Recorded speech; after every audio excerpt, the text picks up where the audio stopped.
안녕하십니까. 전류 이상의 멘토입니다. 오늘은 지지와 저항, 차트 독해의 가장 기본적인 차트 구분하는 방법에 대해서 알아보도록 하겠습니다.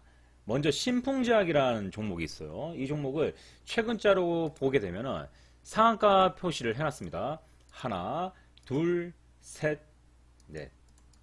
이 네 개 중에서 여러분들이 가장 안정적이다. 그나마 이 차트에서 가장 공략하기 수월한 안전한 상한가를 찾으십시오.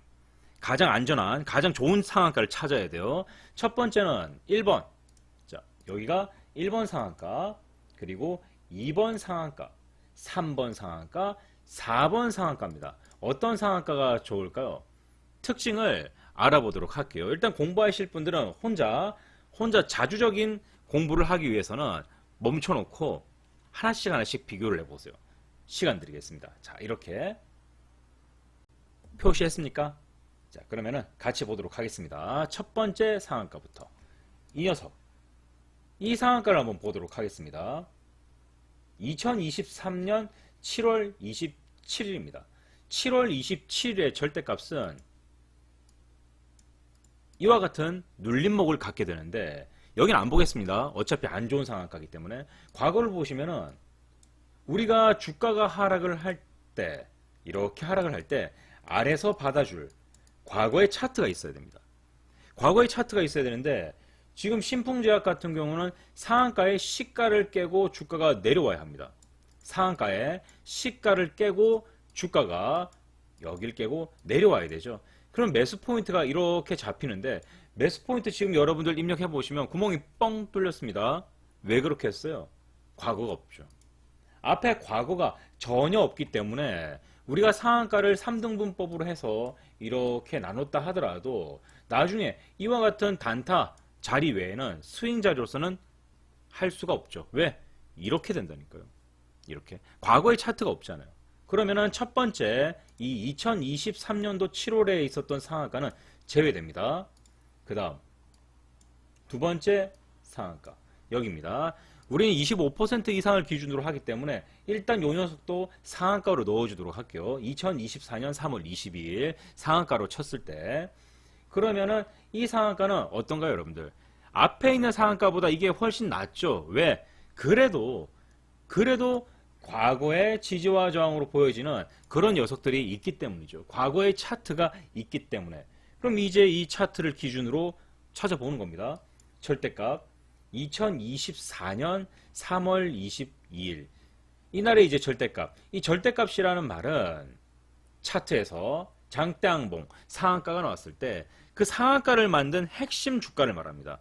그 주가 하나를 여러분들이 계산할 수 있어야 된다는 거죠. 이걸 배우지 않고서는 절대 찾을 수 없습니다. 아무리 여러분들이 노력하셔도 이건 찾을 수가 없어요. 그래서 배우셔야 돼요. 3월 22일 그러면 얼마입니까?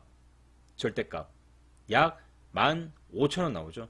차트 독해 15,000원. 반등이 나왔다 안 나왔다 정도는 여러분들이 한 달만 공부를 하셔도 눈대중으로 알 수가 있겠죠. 확인. 11,540 1390 이 정도에서 반등이 나올 것이다. 그러니까 이날의 장대항봉의 눌림목은 고가 찍고 아래 바닥 여기까지 주가가 하락할 가능성이 높다라고 이야기를 하는 거죠. 확인하겠습니다. 여기입니다. 어때요, 여러분들? 차트가 선명하게 보이십니까? 찍기 직전 반등, 찍고 반등, 푹 찍어주고 반등. 그렇죠, 여러분들. 결국은 신풍제약은 3월 22일에 이 장대항봉이 가장 좋은 상황에서 만들어진 장대항봉이다. 과거가 있으니까. 그러면은 이제 시간이 지나서 요 녀석 보겠습니다. 날짜가 2024년 8월 10일이죠. 주가는 왼쪽에서 오른쪽으로 오는 겁니다.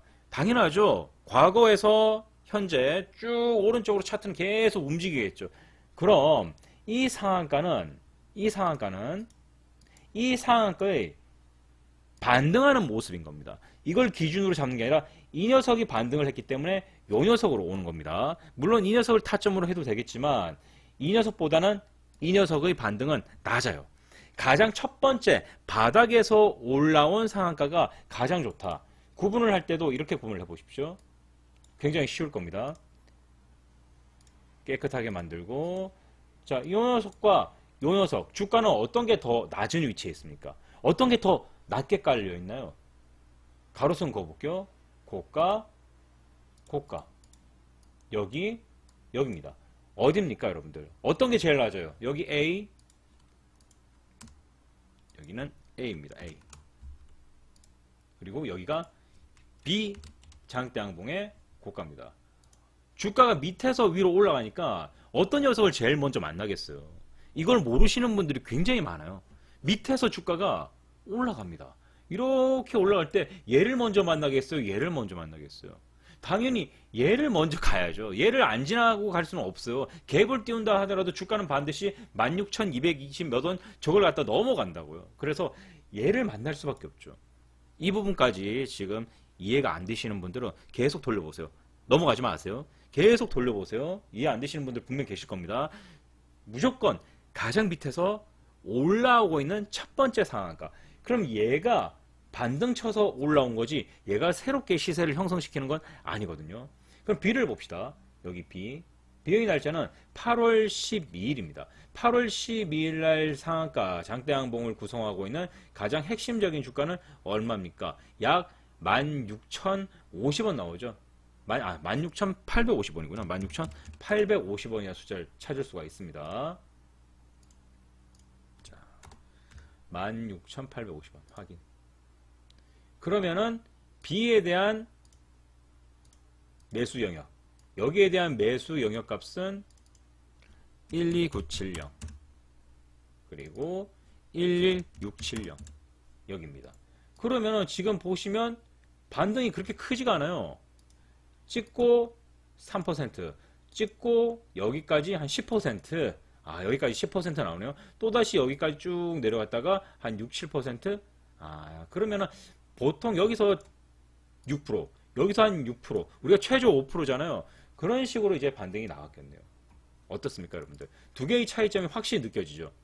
여기와 여기의 차이. 이 녀석도 과거는 있잖아요. 과거는 있기 때문에 반등이 짧다. 그래서 가장 먼저, 가장 낮은 상한가에서 가장 첫 번째 반등이 제일 세다라는 겁니다. 여기에 대한 반등은 여기까지 올라왔고요. 여기에 대한 반등은 요만큼입니다. 그리고 단점이 또 있죠. 시가가 8.93. 갭은 좀 크긴 한데 10%는 넘진 않았네요. 그래도 주가가 하락하는데 기여가 되는 거죠. 아래에서 올라온 거, 올라가서 한번 빵 때린 거.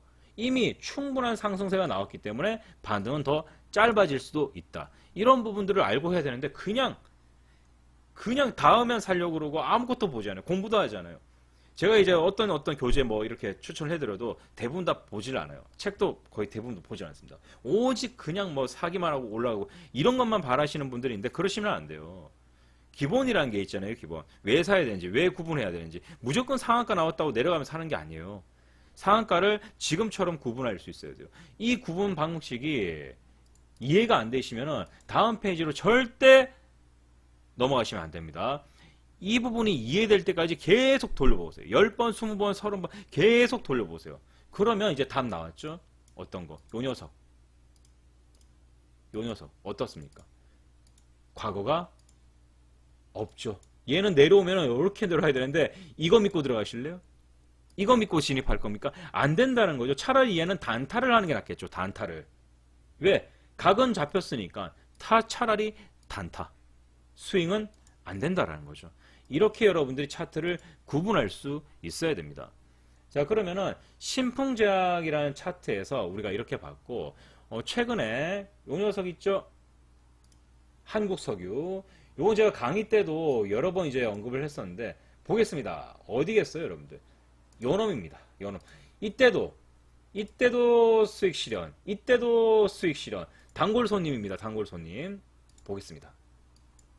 한국석유는 2025년 2월 3일 날 상한가가 만들어졌습니다. 그리고 상한가 주변에 다른 번거로운 상한가들이 없습니다. 시가 같은 경우는 9.98, 10% 넘지 않았지만 불안 요소가 있기 때문에 아래로 더 하락할 수 있다는 거 염두하고 거래를 해야 되는 종목이죠. 그러면 2025년 2월 3일자에 상한가, 이 상한가에 대한 절대값을 계산해 보면은 15,300원, 약 15,300원 정도가 나옵니다. 이렇게 지지와 저항 영역대 매수 영역은 11,770원, 그리고 1,600원이 나오죠. 우리가 상한가 이 자리에서 눌림목 값이 여기가 매수 영역이기 때문에 여길 매수하면 주가가 오를 가능성이 높다라고 판단을 하게 됩니다. 이때 과거 차트를 확인하게 되는 거죠. 과거 차트. 반드시 과거가 멀리 있다 하더라도 가까이 있는 게 더 좋긴 하겠죠. 멀리 있다 하더라도 이런 식의 움직임이 반드시 있어야 돼요. 한국석유는 반등이 잘 나왔던 이유가 장대양봉, 장대양봉, 장대양봉, 장대양봉 중심, 윗꼬리, V자 반등, 이런 것들이 다 모여 있는 거예요. 지지와 저항 자체도 상당히 예쁘게, 여기 보십시오. 웬만한 종목, 웬만한 이제 캔들들은 벗어날 수도 없어요. 꽉 찬 거죠. 꽉 찬 거. 그렇기 때문에 한국 석유는 갭이 조금 있다 하더라도 흔들릴 거 알고 진입을 하면은 괜찮은 그런 이제 종목이 되는 거죠. 자, 그래서 한국 석유까지, 한국 석유, 신풍제약을 봤는데, 이런 종목들이 만약에 오히려 또 이렇게 갭 없이 길게 하나짜리다. 야, 그러면 좋죠. 그러면 좋죠. 그리고 신풍제약처럼 과거가 없다거나 밑에서 올라온 거 뭐 갭을 크게 띄우면서 앞에 반등을 이어간다거나, 이런 차트들을 구분할 수가 있어야 돼요. 어떤 게 좋은지 어떤 게 나쁜지. 공부는 자주적인 모습으로 이제 성과가 나와야 되는데, 그게 안 될 경우에는 어쩔 수 없어요. 계속 봐야 돼요. 그냥 보는 수밖에 없어요. 대신에 궁금한 걸 못 참아서 막 진짜 막 그냥, 왜 우리 답안지 이제 문제집 풀이할 때 조금 하다가 한 1초, 2초, 3초 모르겠다 답안지에서 3번 1초, 2초, 3초, 5초 모르겠다 답안지 보고, 절대 실력 안 늘죠. 절대 그런 거는 공부가 될 수 없어요. 그냥 보고 베끼는 거지. 뭐 숨은 거는 찾기 합니까? 그렇게 공부하면 안 되고, 계속해서 차트를 돌려보시면서 깔끔하게 가장 낮은 자리에서 올라온 상한가, 이걸 위주로 보셔야 돼요. 이걸 수백 번 얘기를 하고 있는데, 글쎄요. 예, 혹시라도 이게 이해가 안 되시는 분들은 반드시 추가적인 제 도움을 받아야 됩니다. 가장 아래에서 제일 첫 번째 올라온 상한가가 가장 좋은 상한가입니다. 어떻게 되든 얘네들은, 우리 뭐 악재 뭐 다른 것도 공부를 하잖아요, 사실. 예, 그런 것들을 갖다가 우리가 감안해서 만약에 바닥에 들어갔다면 웬만하면 주가는 오르거든요. 자, 오늘 여기까지 하겠습니다. 기초 강의 준비를 했고요. 여러분들 계속해서 이 영상 보시면서 차트 독해에서 가장 좋은 종목, 가장 좋은 차트 찾도록 노력을 해보시기 바랍니다. 수고하셨습니다.